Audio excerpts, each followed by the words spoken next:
Les marchés actions ont très bien débuté l'année en janvier, soutenus par un certain nombre de facteurs favorables.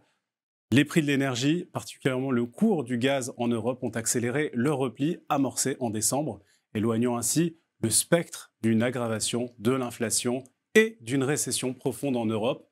Les indicateurs publiés au cours du mois, comme l'amélioration de la confiance des consommateurs ou encore le redressement des indices PMI en Europe, ont conforté ce regain d'optimisme.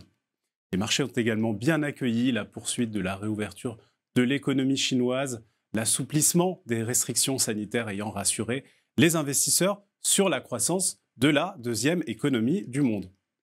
Pour autant, les marchés sont restés nerveux face au risque d'une récession aux États-Unis, ainsi que la perspective d'une inflation plus persistante. Après une année 2022 cauchemardesque, le marché obligataire a très bien débuté l'année. Les investisseurs prévoient une pause dans les mouvements de hausse de taux de la Fed au cours de l'année. Le marché du crédit européen a repris de la hauteur en janvier avec l'amélioration des perspectives économiques et de l'accalmie observée sur les taux. 2023 devrait marquer un creux pour la croissance mondiale qui repartirait ensuite tout en demeurant au-dessous de son potentiel en 2024.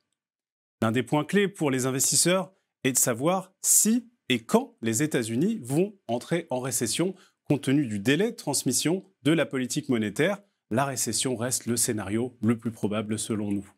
En effet, il faut plus d'un an pour que l'effet maximum du resserrement monétaire se déploie sur l'économie réelle.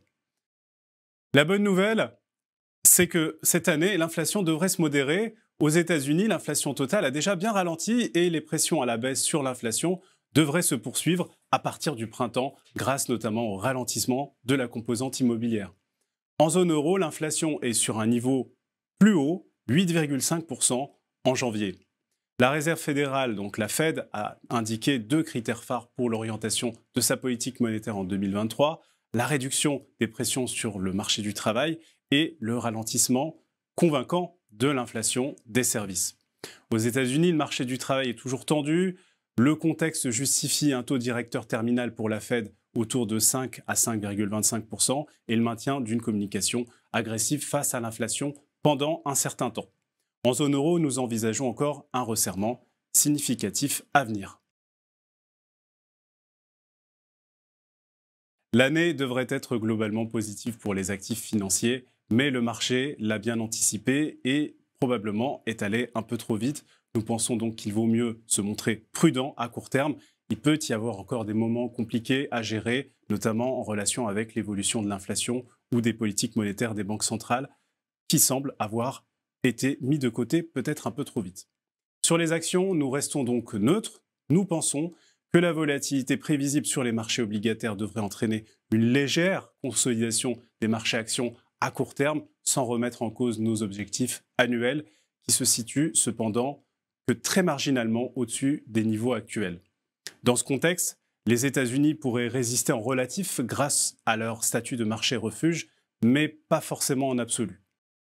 Sur les taux souverains européens, nous maintenons un positionnement neutre. Le marché anticipe que les banques centrales vont rebaisser leurs taux peu de temps après leur pic.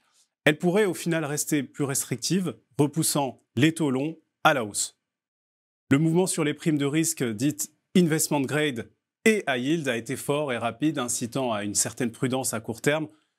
Le portage reste favorable dans une optique de moyen terme.